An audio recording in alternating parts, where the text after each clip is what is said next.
Վստահ եմ, որ բոլորս ունենք ընկեր, որ միշտ voice է անում։ Ամեն հարմար պահի, ամեն առումով ինքը voice է անում։ Գրում ես բարև, ինքը voice է անում։ Գրում ես ոնց ես, ինքը voice է անում, որ լավ է։ Արա գրի։ Ու ինքը այն ընկերն է, որին գրում ես ոնց ես, ինքը 2 րոպեանոց voice-ով քեզ պատասխանում է, թե ինքը ոնց է։ Ինքը այն ընկերն է, որ խայտարակ դանդաղը խոսում է։ Բանը, հետո հա,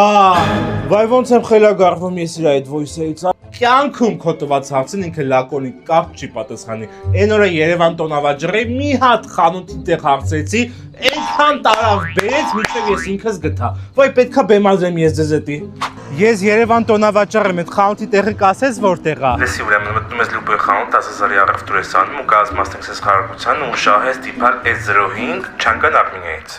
Հա օք, բայց այդ խանութի տեղն էլ ասա։ Վայ դե նա ելի ընդ քո համար ընդ լիքը լավ խանութներ կա, շինարարական խանութներ կա, տեխնիկայի խանութներ կա, ինչ ուզում ես կա։ Լսի կբացատրես վերջապես այդ խանութի տեղը որտեղ է։